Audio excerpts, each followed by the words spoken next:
Buenas, ¿cómo les va? Bueno, espero que muy bien. Les voy a dejar acá lo que había faltado en la clase anterior, cuando estábamos dando todo lo que tiene que ver con corrientes o lo que son las bases de la psicología social a nivel mundial. Más que nada, bueno, estuvimos viendo formas de abordaje de lo que es el estudio de las personas o de los hombres en vinculación con otros. Puntualmente nos habíamos quedado acá, así que vamos a hablar un poquito sobre qué es lo que estudia la etogenia. Primero que nada, ubicarlo como una corriente dentro de la psicología social, eso ya lo dijimos. Y digamos que a grandes rasgos la pregunta vendría a ser algo así como vamos construyendo las personas nuestra identidad y nuestras acciones sociales a partir de las reglas que ya están establecidas en la sociedad y además teniendo relación con el contexto, ¿no? Puntualmente la idea central, como les pongo acá, dice, la mente humana no surge solo de procesos internos, sino de la interacción activa de la persona con su biología y su entorno social. Acá está bueno también porque dentro de este concepto nombra también la parte biológica, que hasta el momento no se había nombrado tanto, sino que bueno, dentro del marco de la psicología social se habla más justamente de lo social, y lo lingüístico-cultural sí tiene que ver también con otras corrientes que hemos visto. Las reglas y convenciones sociales se crean e incorporan a la acción humana a través de la interacción. En esto del vínculo con el otro es que vamos incorporando esas normas o convenciones sociales que, nada, que se nos impone de alguna manera y que si no lo cumplimos muchas veces tenemos eh, sanciones, ¿no? Bueno, se interesa cómo explicamos y cómo vamos justificando nuestro comportamiento también de alguna manera. Y bueno, y puntualmente vinculado, por ejemplo, a esto de la etnometodología que vimos anteriormente, también se estudia em, o cómo se manejan las personas, ¿no? Cómo actúan en la vida real y un poco en el texto da el ejemplo de bueno, vivir como en una obra de arte y cómo el investigador se mete como dentro de la vida cotidiana, ¿no? Dice que hay tres niveles de psicología según la etogenia: actos sin conciencia, que son acciones automáticas o hábitos de las personas; acción autónoma, que es consciente de sus propias reglas y convenciones sociales, habla de los sujetos, no de los hombres; y como punto 3, las estructuras sociales como procesos colectivos y normas morales no conscientes que influyen en la acción social. ¿Qué podemos decir entonces cuál es el objeto de estudio? Reglas y convenciones tácticas de la vida diaria, ya más o menos lo dijimos arriba; los patrones de significado en las acciones humanas, o sea, qué significa para las personas esos comportamientos que tienen, ¿no? Y cómo estos se producen a partir del sentido común. Hay algo acá que está interesante que tiene que ver con lo que se da en la vida cotidiana, que es lo que vamos aprendiendo y no sabemos mucho por dónde lo aprendimos, ¿no? Pero lo vamos repitiendo de generación en generación y bueno, está dentro de lo que es el concepto de cultura también. ¿Y cómo concibe al ser humano la etogenia? Como un agente activo capaz de construir y dirigir su mundo social que se entiende en un contexto histórico y social. Esto también es importante y lo vamos a ver en varios puntos de la psicología social, puntualmente en lo que refiere a Pillon Rivière, que tiene que ver con este agente activo. No es que las leyes, las normas o la vida social en general nos va a condicionar o nos va a mostrar siempre el camino, sino que nosotros vamos a ir construyendo y desconstruyendo esa realidad en la que vivimos. ¿Tá? Bien, también nos había quedado dos autores puntualmente que traen conceptos que tienen que ver con la construcción social de la realidad, Berger y Luhmann. Son de la década de 1950, dos académicos europeos y van a trabajar en Estados Unidos en un centro crítico del programa funcionalista dominante. Ambos parten del análisis que se preguntan cómo se construyen socialmente las formas de conocimiento, poniendo un foco en la conciencia reflexiva e intencional de las personas, su individualidad, su cuerpo, su socialidad, bueno, el proceso de socialización podrían ser, y contexto histórico-social. Acá me interesa como que agregan un poco esto de su cuerpo, ¿no? Su cuerpo y su individualidad, como la forma de moverse en el mundo, y que esto va construyendo a su vez no solamente formas de conocimiento, sino de subjetivación. El sujeto se va moldeando a sí mismo, moldea con quien se vincula también, y en esto se va creando un poco esta construcción social de la realidad, como dice. El modelo principal que utilizan para explicar cómo se crea el mundo social y cómo se construye la realidad subjetiva, que vendría a ser esta percepción que tiene cada persona del mundo, lo que hablábamos recién de los procesos de subjetivación. Y nombra muy por arriba, obviamente, sociólogos muy reconocidos en estas áreas que tienen que ver con Durkheim, Weber, Marx, Schutz y Mill. De Durkheim, que ya lo habíamos nombrado en la clase anterior, toma que la realidad social es objetiva y se impone, ¿no? Habíamos hablado de esto de que nosotros nacemos y ya tenemos el mundo para conocer, ¿no? Porque ya nacemos en relaciones sociales y se nos impone desde el momento cero cierto tipo de comportamientos que se esperan de nosotros. De Weber toma la realidad social como la realidad social se crea por los significados subjetivos que las personas atribuyen a sus acciones. Acá hay como una construcción justamente de realmente mi realidad tiene que ver con lo que yo interpreto, ¿no? Está muy vinculado también a la cognición que dimos en TCC y que probablemente ahora en alguno de estos enfoques lo vamos a nombrar también. De Marx dice, el pensamiento humano está determinado por las relaciones sociales y la actividad práctica que va a ser el trabajo. Bueno, Marx, no sé si lo habrán leído en algún momento, pero es como el mayor exponente en lo que tiene que ver con lo laboral o con dentro de lo social, cómo nos afecta la vida laboral, esta práctica productiva, bueno, trabajo productivo, reproductivo, bueno, como bastante amplio, pero esto de que cómo nos determinan las relaciones sociales es fundamental, porque una persona en un entorno laboral donde pasa muchas horas, probablemente va a ser modificado y va a modificar también su entorno. De Schutz toma la importancia del sentido común y los significados que los individuos le atribuyen a la realidad social. Es muy parecida a Weber en este sentido. Y de Mill, también lo nombramos anteriormente, la internalización social, es decir, cómo la conciencia de uno mismo surge a partir de asumir la perspectiva del otro. Acá todavía lo toma mucho más social, ¿no? Como esto de yo entiendo ciertas cuestiones o lo incorporo en mi conciencia también teniendo en cuenta la perspectiva del otro, que hasta ahora era como, bueno, el sujeto en relación con la sociedad toda, y acá habla de poder internalizar lo que el otro le está planteando, ¿no? O otra persona como ejemplo.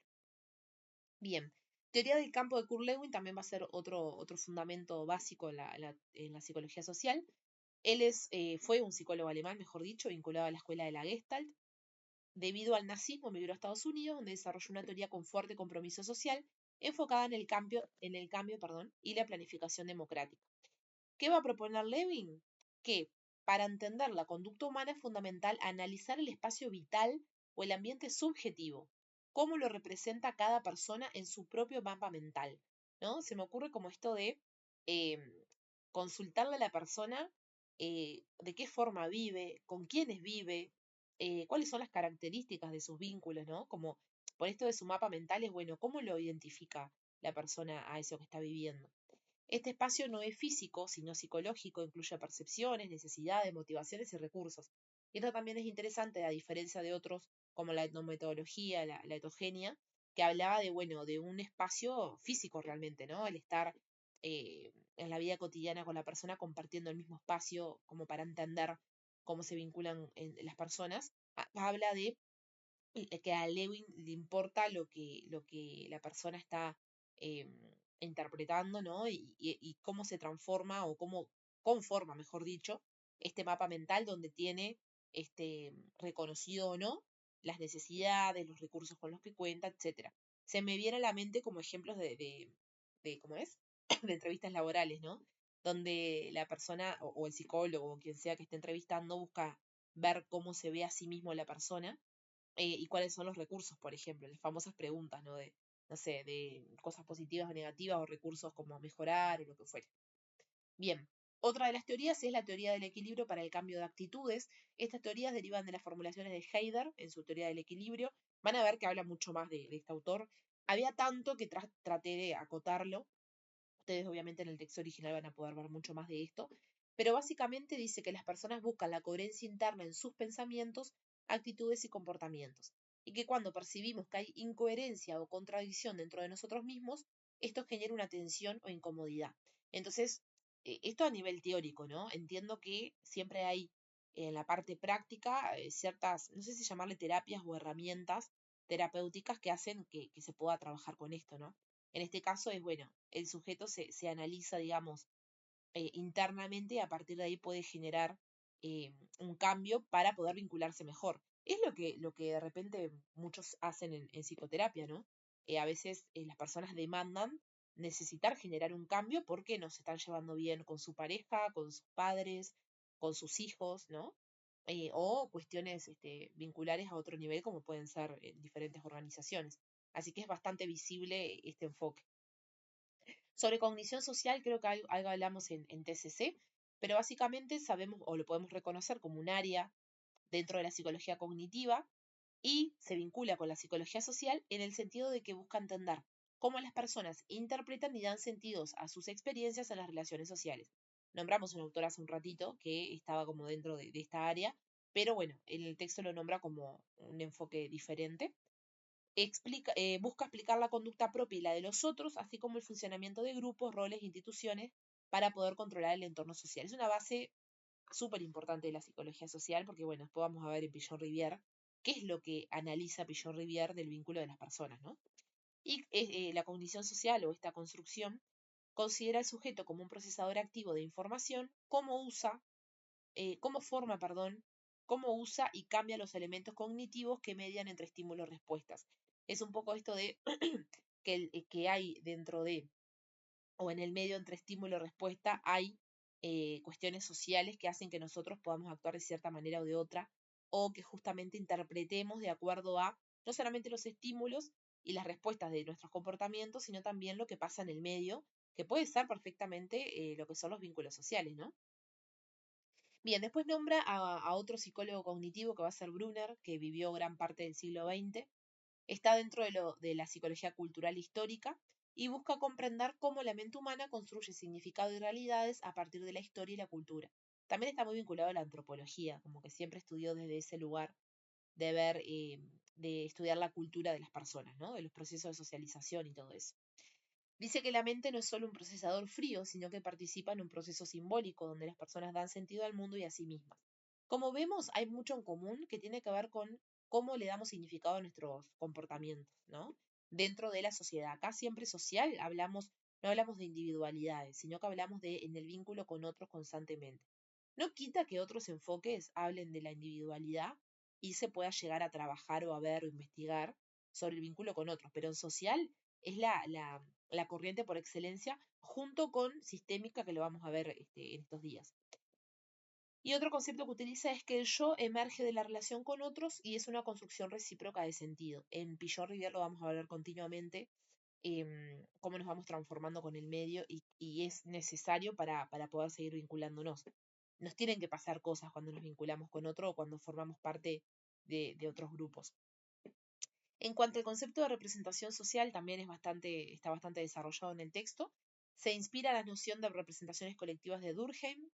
Se diferencia de las representaciones individuales que estudia la psicología, o sea que acá hay una gran diferencia entre el objeto de estudio de la psicología, como el sujeto en relación con el medio, y lo que tiene que ver con las representaciones colectivas dentro de la sociología. Recuerden que siempre en este módulo vamos a estar como en, sí, en discusión, digamos, con otras ciencias sociales como es la sociología.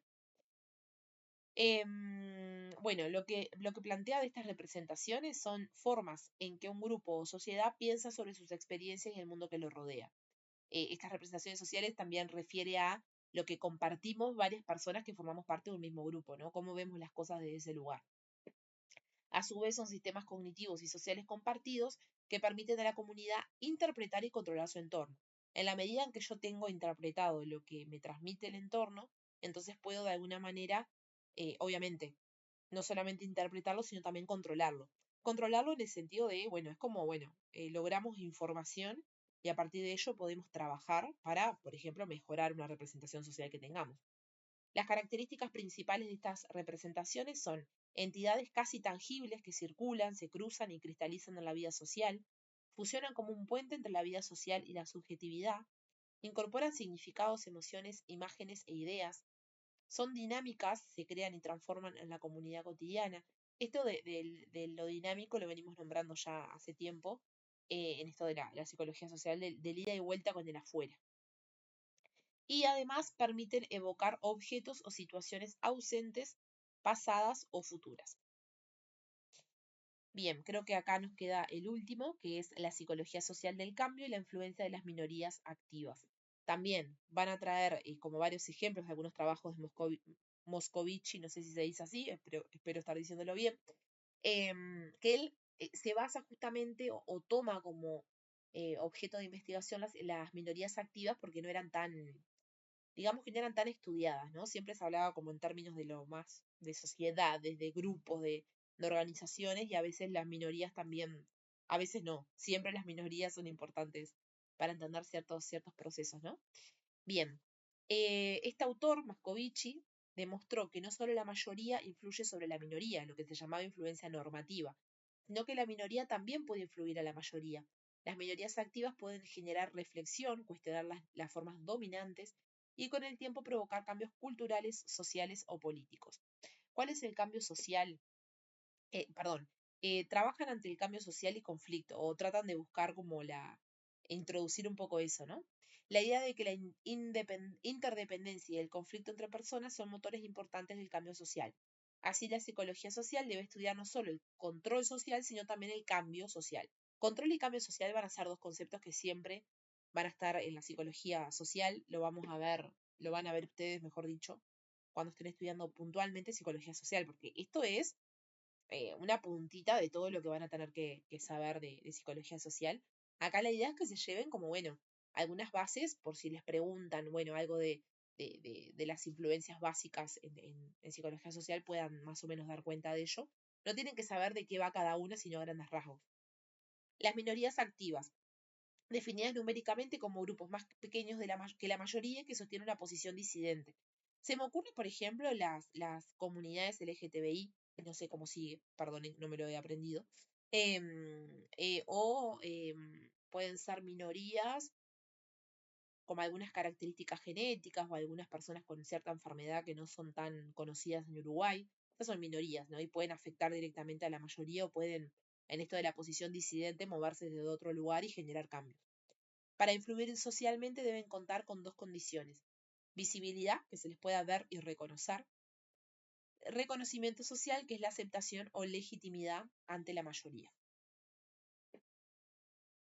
Bien, bueno, dice que el poder de la minoría no se basa solamente en el número, sino en el estilo del comportamiento de sus miembros, ¿no? Que por más que es, por más no, mejor dicho, al ser menos, siempre tienen como un gran desafío, ¿no? Y si no son, como dice acá, bueno, firmes, persistentes y consistentes cognitivamente, va a ser muy difícil llegar, por ejemplo, a negociar o a influir en otros grupos donde es necesario. Por ejemplo, si me imagino ciertos movimientos que desean influir en el Parlamento para que se genere, no sé, una nueva ley. Bueno, acá es como, bueno, si no mantienen como una persistencia, a veces hay diferentes olas, ¿no? De ciertos procesos y se empieza desde la primera y puede pasar 10, 15, 20 años y recién años después se logra como visibilizar mucho más esos grupos. Esto puede expandir la base de apoyo social y modificar las normas del grupo, y es la herramienta principal de la minoría para introducir nuevas ideas, perspectivas o modificar normas, ya sea en sentido progresista o retrógrado. Bien, después habla de dos conceptos que están buenos, me parecen interesantes, que tienen que ver con los estereotipos y la identidad social. El autor que habla de esto es Tagfel, no sé bien de dónde es este apellido. Probablemente en el texto lo puedan leer ustedes, pero habla de cómo nosotros estamos acostumbrados como a la categorización social, ¿no? A poder poner como ciertas etiquetas a diferentes personas que tienen cosas en común.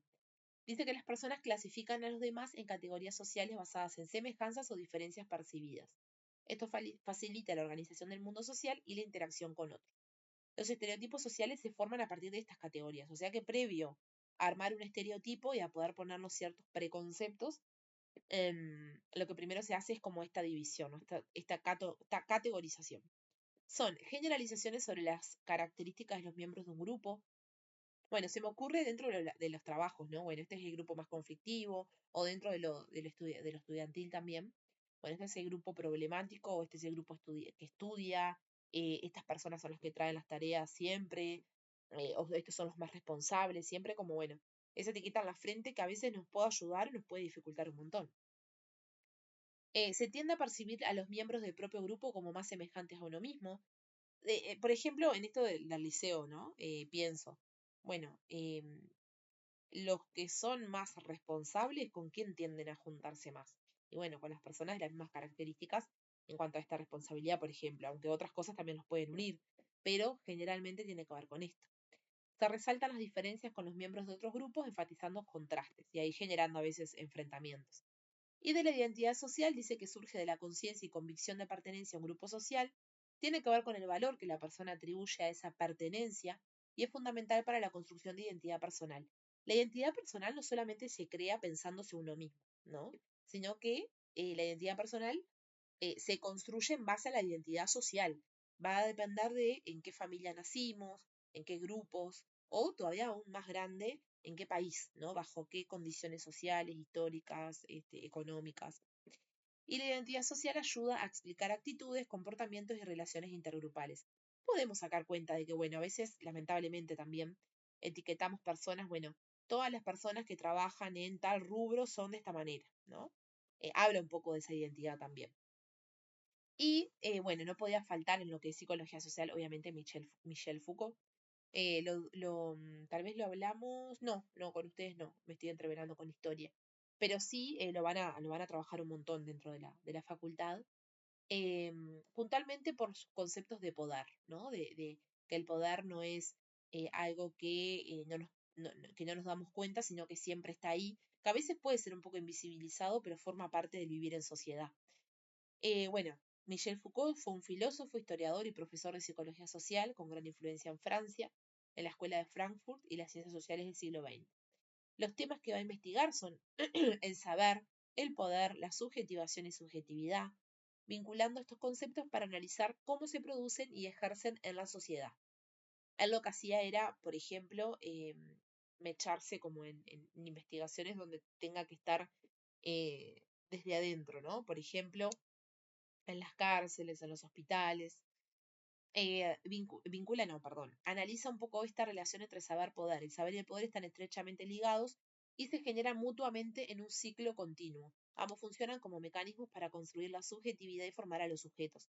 Hay saber-poder en el estudio, entre el maestro y el alumno. Hay saber-poder entre un usuario y un médico.